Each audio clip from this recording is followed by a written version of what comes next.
오늘 설교는 율법에 대한 겁니다. 바울은 목이 터져라 하고 율법의 행위로는 구원받는 게 아니다. 구원은 오직 예수 그리스도를 믿어야 된다. 정말 목이 터져라 하고 외쳤습니다.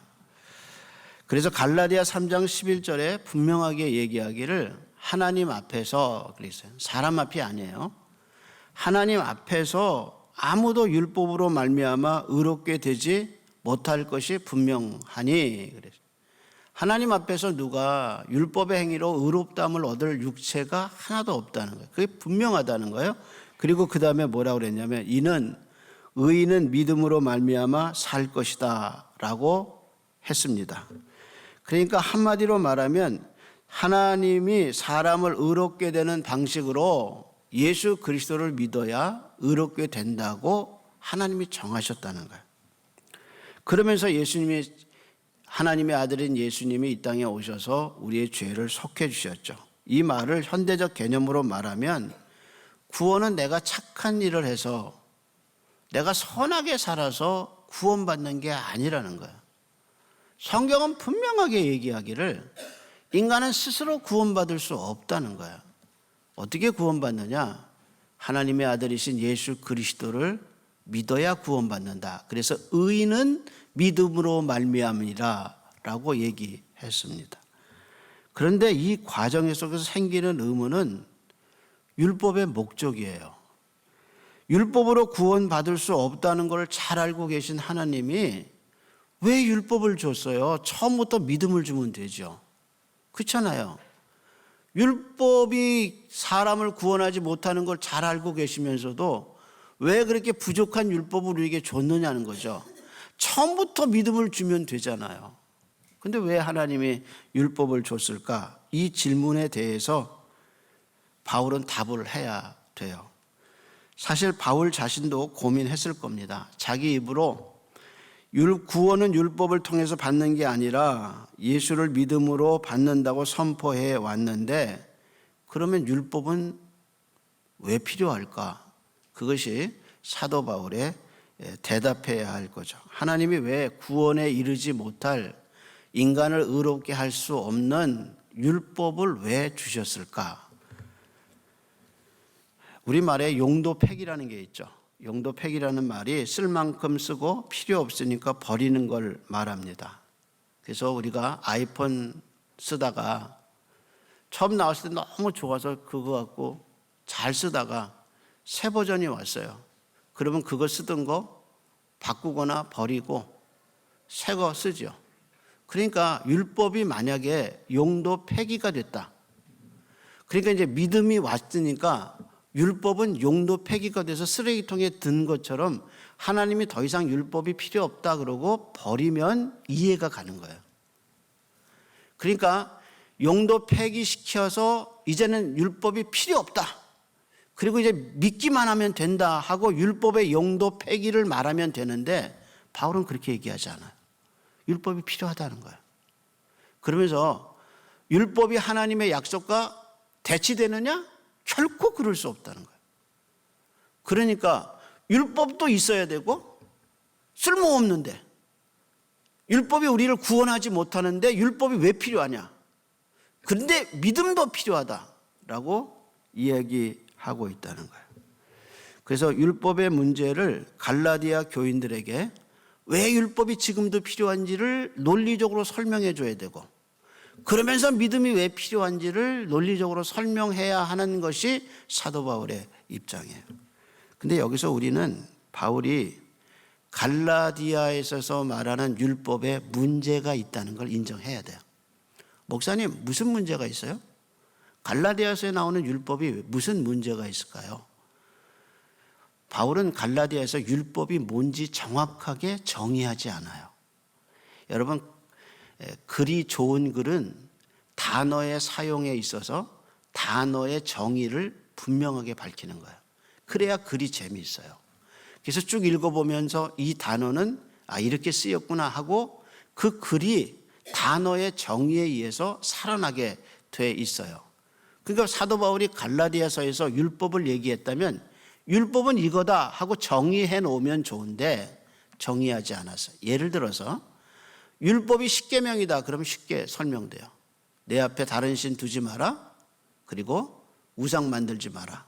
살인하지 말라. 도적질하지 말라. 이렇게 명확하게 율법이 십계명이다 얘기하면 이해하기 쉬워요. 근데 십계명이라고 얘기 하나도 안 해요. 율법이 십계명이라는 얘기가 갈라디아서에 하나도 나오지 않아요.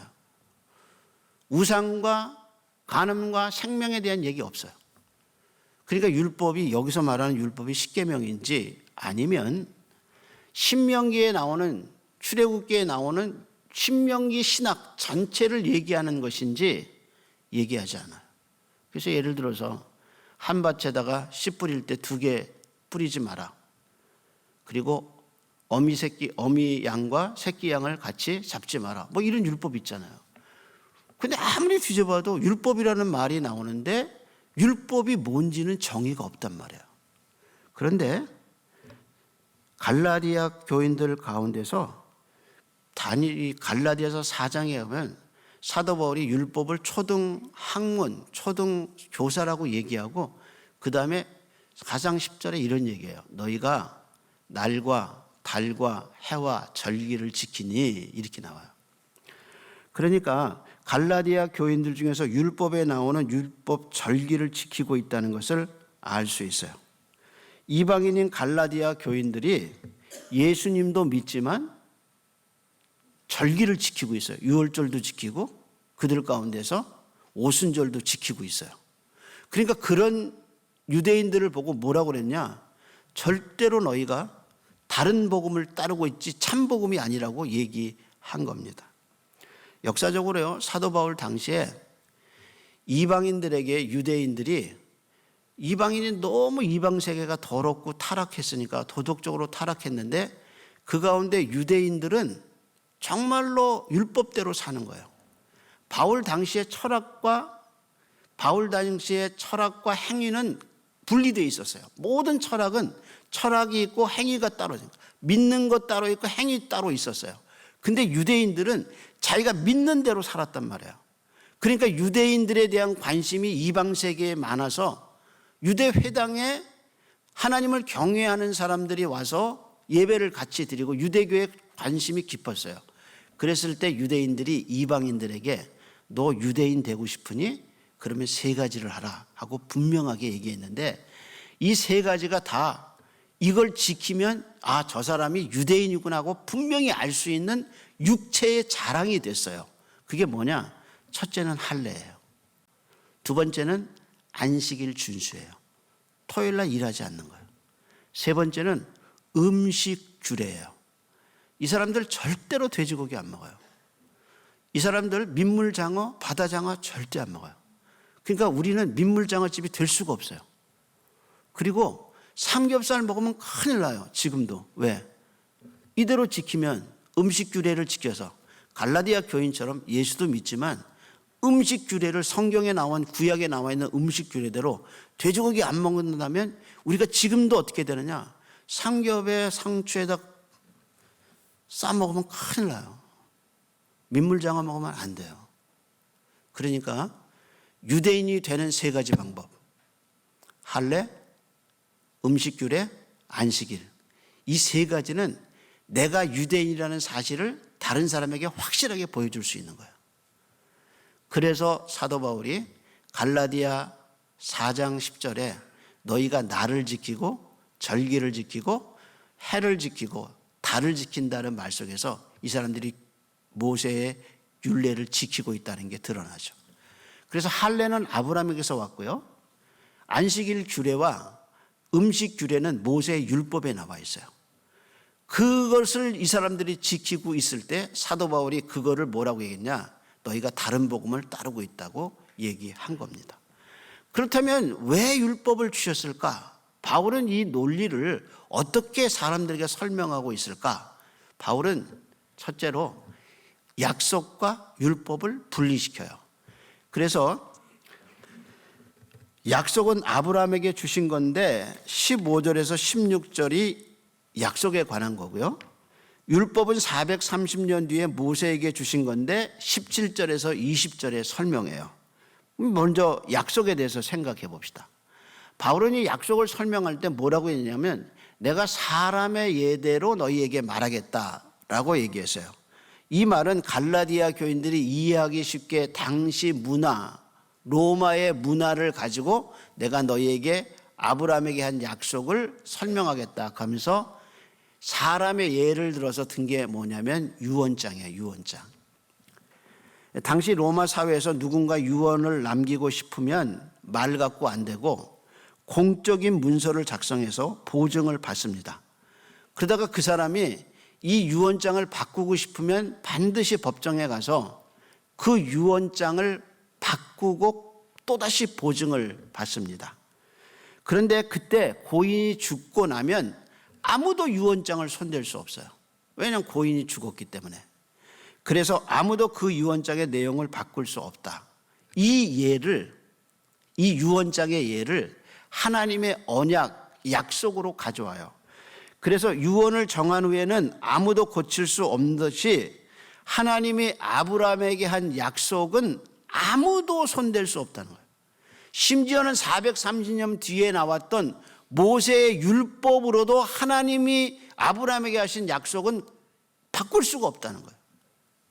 그러면서 아브라함이 하나님의 약속을 받았다. 언약을 받았다. 약속과 언약이 같은 말인데 그러면 하나님은 아브라함에게 무슨 약속, 언약을 했을까? 이게 이제 창세기로 돌아가죠. 창세기에서 아브라함의 언약은 두 가지 띠을 갖고 시작해요. 하나가 뭐냐면 땅이고 또 하나가 자손이에요. 그래서 창세기 12장에 하나님이 처음 아브라함을 만날 때 이렇게 얘기하시죠. 너는 복이 되라. 내가 너로 큰 민족을 이루고 내게 복을 주어 내 이름을 창대케 하리라. 너는 복이 되라. 그래서 아브라함이 창대케 될 것을 얘기하셨어요.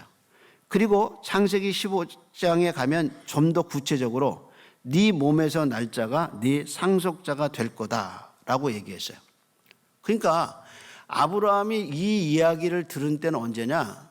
창세기 12장하고 15장이에요. 근데 할례는 언제 했느냐? 창세기 17장에서요. 나이가 이제 99세가 돼서.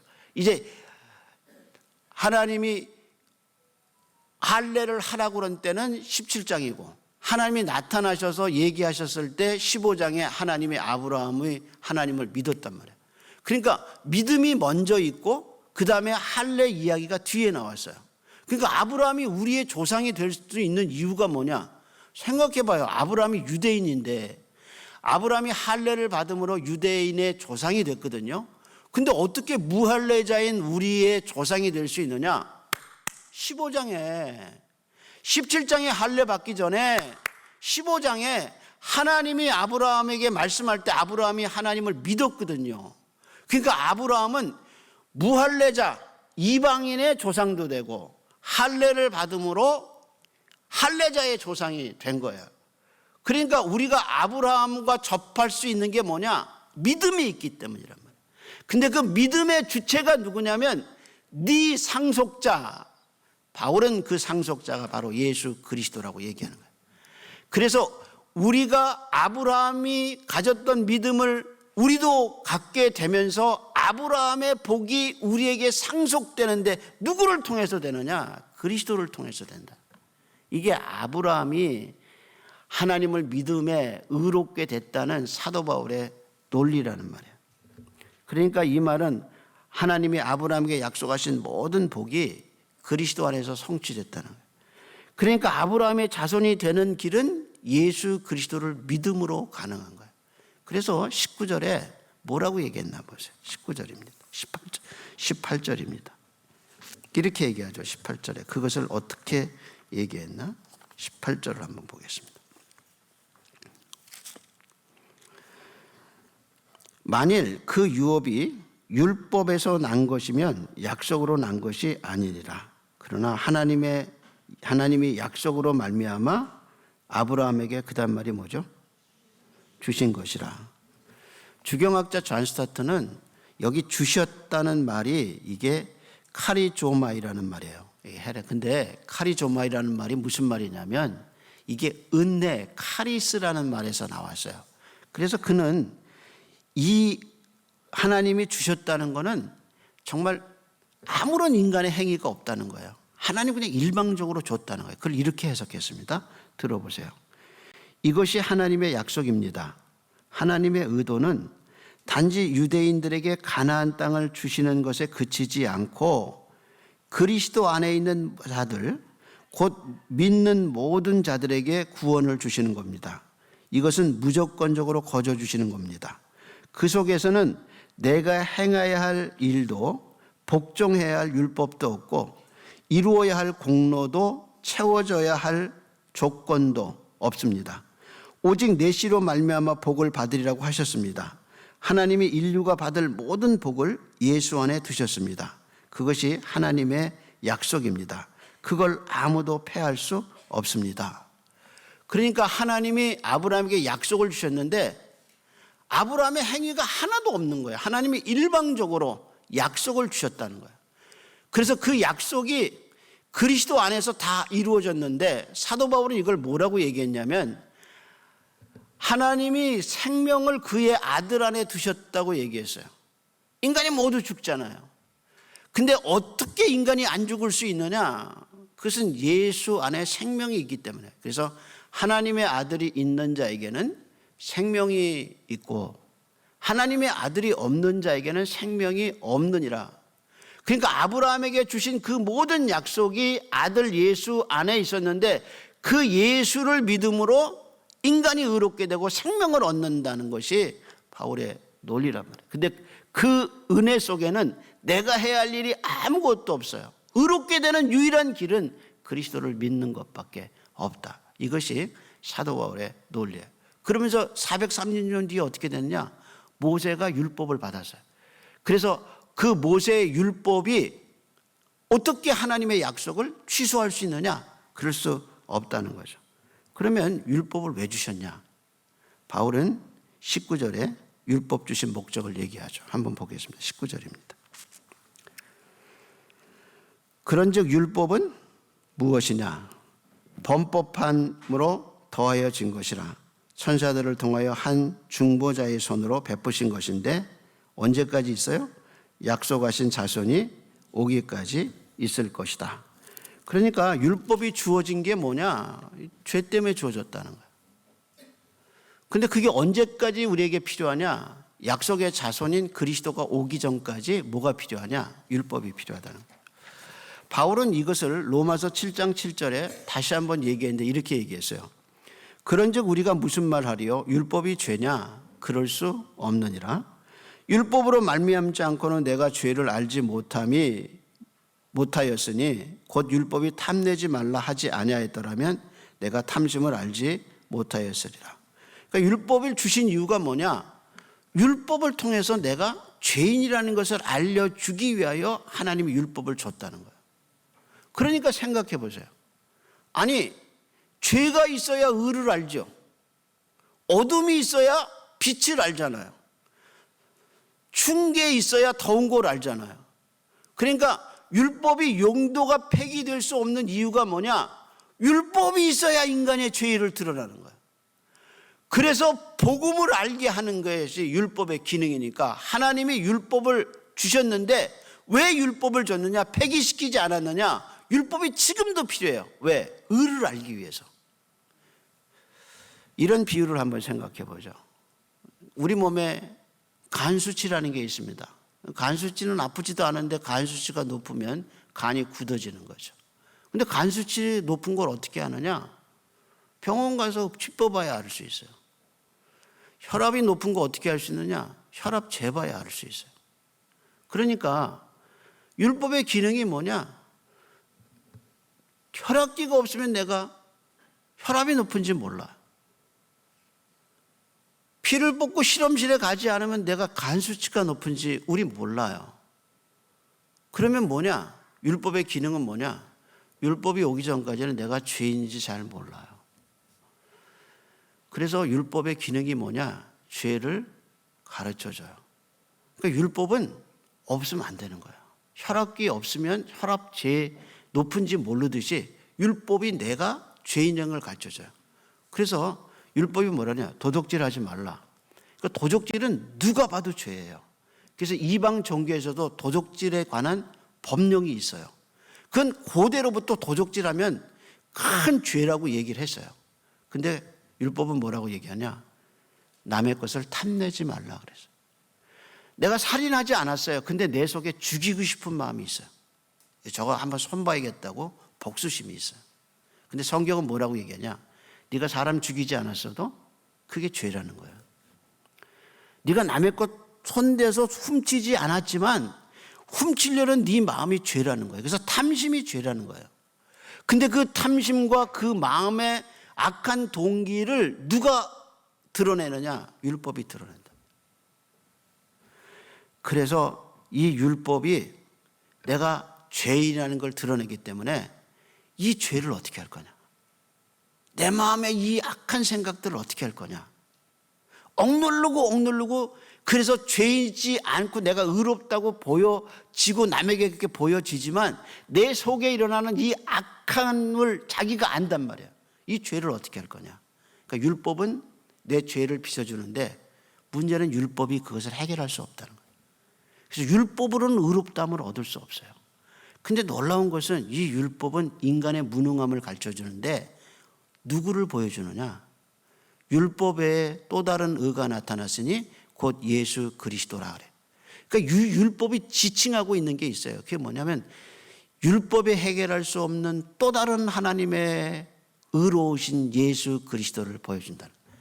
그러니까 율법은 마치 서울에 다 도착했습니다라고 가르쳐주는 일종의 게시판이에요. 그래서 하이델베르그 교리 문법에 교리에서 율법에 대해서 이런 질문을 던져요. 이 세상에서 아무도 십계명을 완전히 지킬 수 없는데 하나님이 왜 그렇게 엄격한 십계명을 주셨습니까? 이게 질문이에요. 답입니다. 답은 평생토록 우리에게 죄악된 본성을 더욱더 알게 되고 그리스도 안에서 사죄와 의로움을 더 간절하게 추구하기 위해서입니다. 율법은 우리가 얼마나 큰 죄인가를 알려주고 그것 때문에 더 그리스도를 의지하게 만들어 줍니다. 그러니까 율법은 내가 죄인이라는 것과 그걸 내가 없앨 수 없다는 인간의 무능력을 알려줘요. 그래서 이 율법의 요구를 완전하게 이루신 그리스도를 바라보게 만들어요. 여러분 가운데 그런 거야. 아니 예수님이 어떻게 율법의 요구를 다 이루셨을까? 그걸 내가 어떻게 알까? 몰라요. 예수님의 피가 우리의 죄를 어떻게 사했는지 우리는 그 방법을 몰라요. 아니 2000년 전에 서울도 아니고 상계동도 아니고 저 예루살렘 골고다 언덕에서 2000년 전에 죽은 예수의 피가 내 오늘을 사는 내 죄를 어떻게 없앴는지 도무지 방법은 몰라요. 그런데 그게 믿어지는 거예요. 참 신기하죠. 저 수억 년 전에 비춰진 별빛이 언제 비춰졌는지 모르는데 지금 내 눈에 보인다고 그러잖아요. 과학자들이. 그것처럼 그게 어떻게 여기 왔는지 몰라요. 근데 그리스도가 죽으신 그 속죄 사건이 어떻게 나한테 내 지금 오늘을 사는 내 죄를 씻었는지 모르는데 그게 믿어지는 거예요. 그게 믿음으로 의롭게 되는 거예요. 그래서 우리는 믿음을 통해서 그리스도의 속죄 사건이 믿어지는 거예요. 이게 놀라운 신비라는 거예요. 우리가 만나서 그렇게 믿어보자고 결의한 적이 한 번도 없어요. 근데 그게 믿어지는 거예요. 나도 믿어지고 당신도 믿어지고 여러분도 믿어지니까 우리가 예수님의 구속 사건을 이렇게 다시 교회에서 상기하면서 주님의 은혜를 다시 돌아볼 수 있는 거죠. 그래서 율법은 평생토록 내가 죄인이라는 사실을 가르쳐주고 내가 그 문제를 풀 수 없는데 그리스도가 오셔서 그 속죄를 이루었다는 속죄 사건을 믿게 하는 거죠. 그러니까 율법은 폐기될 수 없어요. 율법이 없다면 그 누구도 죄를 알지 못하고 그리스도를 알 수가 없어요. 그러니까 율법도 있어야 되고 복음도 있어야 되고 이것이 하나님이 주신 두 가지 하나님의 위대한 역사라는 거죠. 근데 이제 문제는 그것이 율법의 목적인데 여기서 우리는 주님을 향한 우리의 사랑을 물어봐야 돼. 예수님이 베드로에게 물으시죠. 3번 물으실 때 첫 번째 물음과 두 번째, 세 번째 물음이 달라요. 첫 번째 예수님이 이렇게 물으셔요. 부활하신 다음에 베드로에게 요한의 아들 시몬아, 네가 이 사람들보다 나를 더 사랑하냐 물어요. 두 번째 질문은 사람들이 빠져요. 네가 나를 사랑하느냐? 네가 나를 사랑하느냐? 어느 날 예수님과 함께 살았던 우리가 어느 날 자기를 보니까 예수를 더 사랑하지 않아요. 예수 안 사랑해요. 어떻게 예수의 사랑을 회복할 수 있을까? 바울은 로마서 5장 5절에 이런 말이에요. 소망에 대해서 얘기하면서 우리가 소망이 우리를 부끄럽게 하지 않으면 우리에게 주신 성령으로 말미암아 하나님의 사랑이 우리에게 부어졌다 그랬어요. 그러니까 이 부어졌다는 말이 이게 폭포가 쏟아지듯이 아니면 하늘에서 그냥 비가 꽉 부어주시듯이 영어 표현에 pour out, 그냥 부어주시는 거예요. 그러니까 그 하나님의 사랑이 어떻게 부어지느냐? 우리에게 주신 성령으로 말미암아 우리 마음에 하나님의 사랑이 그냥 조금 찔끔찔끔한 게 오는 게 아니라 그냥 부어지는 거예요. 그냥 하늘에서 그냥 하나님의 사랑이 부어지는 거예요. 그리고 5장 8절에 뭐라냐면 우리가 죄인 되었을 때 그리스도께서 우리를 위하여 죽으심으로 우리에 대한 하나님의 사랑을 확증하셨느니라. 그러니까 결국에 어디서 우리가 하나님의 사랑을 확증하고 믿을 수 있느냐? 나 같은 죄인이, 나같이 더러운 자가 하나님의 은혜를 입어서 예수님이 내 죄를 사해 주셨다는 그 최초의 십자가 사건, 예수님이 나를 위해서 죽으시고 부활하셨다는 그 하나님의 사랑, 거기서 우리는 예수님의 사랑을 회복할 수 있어요. 에베소 교인들이 첫사랑을 잃어버려서 책망받았다 그랬어요. 그 첫사랑이 뭐냐? 예수 십자가 사건, 예수 부활 사건. 그래서 하나님의 사랑이 우리에게 부어져서 율법으로 말하면 저주받고 죽어야 하고 생명이 없는 나를 예수 그리스도가 오셔서 구원하셨구나 하는 그 하나님의 최초의 사랑, 그 사랑을 예수님이 물어본 거예요. 요한의 아들 시몬아, 너 나 사랑하니? 이 질문을 예수님이 우리에게 하십니다. 너 나 사랑하니? 정말 너 나 사랑하니? 예수님이 물으시는 질문에 우리는 대답해야 할 겁니다. 기도하겠습니다. 하나님, 감사합니다.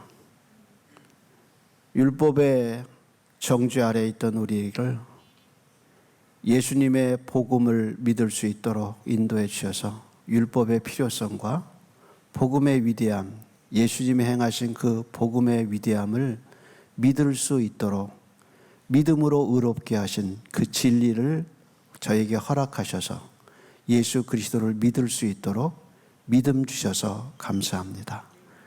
하나님, 그 은혜를 입은, 그래서 오늘까지 아무것도 없는 정말 빈손으로 시작한 우리를 오늘까지 먹여주시고 입혀주시고 오늘까지 키워주신 그 하나님의 은혜를 다시 회복하는 아침이 되게 해 주셔서 요한의 아들 시몬아, 네가 나를 사랑하느냐? 이 질문에 주님, 내가 주님 사랑하는지 주님이 아십니다 고백하는 베드로의 고백이 우리 성도들의 고백이 되게 은혜를 입혀 주시옵소서. 이제는 우리를 위하여 죽으시고 우리를 사랑하사 부활하신 우리 주님 예수 그리스도의 은혜와 당신의 아들을 우리에게 내어주신 하나님의 그 극진하신 사랑하심과 이 모든 진리가 믿어지게 하나님의 사랑을 부어주신 성령님의 은혜가 오늘 말씀 들은 모든 이들 속에 이제로부터 영원토록 함께 있을지어다. 아멘.